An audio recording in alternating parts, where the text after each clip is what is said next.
My name is Caroline Lucas and I'll be chairing this morning's debate. And the issue in front of us is essentially about citizens or subjects.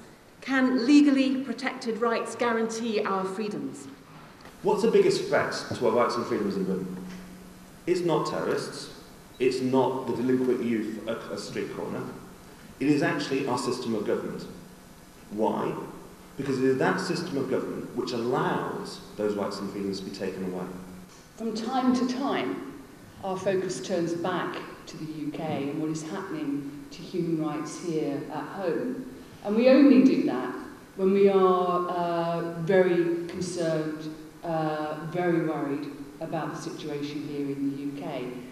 What made summary extradition and identity cards and excessive stop and search powers and yes, incarceration without charge or trial and ultimately the horrors of extraordinary rendition in freedom's name, what made all of that politically and legally in some cases possible was the argument that this is not our people, this is not people like ours. Binyam was captured by the Pakistani authorities in early 2002. He was kept in a prison in Pakistan and beaten up, hung from a leather strap like this, strapado it was called by the Spanish Inquisition. My name's Claire Algar, I'm the Executive Director of Reprieve.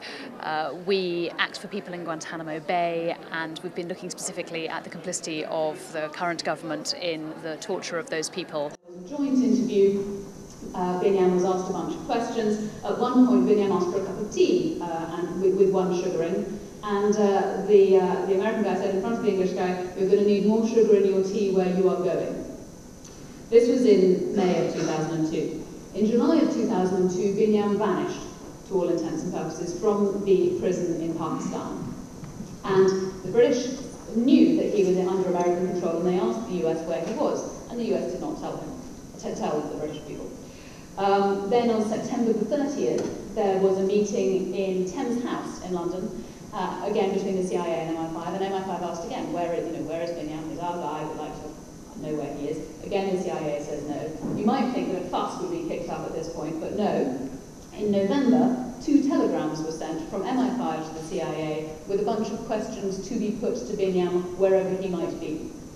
And actually, where he was in Morocco, where his genitals were being slashed with razor blades whilst questions were being put to him as sent by our government. When people are told, not just in Britain, but all over the world, about wider fundamental rights and freedoms, the importance of an absolute prohibition on torture, the importance of free speech, fair trials, freedom of thought, conscience and religion, overwhelming majorities the world over, and certainly incredibly strong majorities in Britain actually share those values.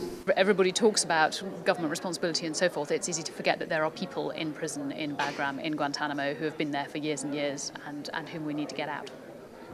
Defending human rights and standing up for civil liberties is absolutely central to the work that Green politicians do in the European Parliament.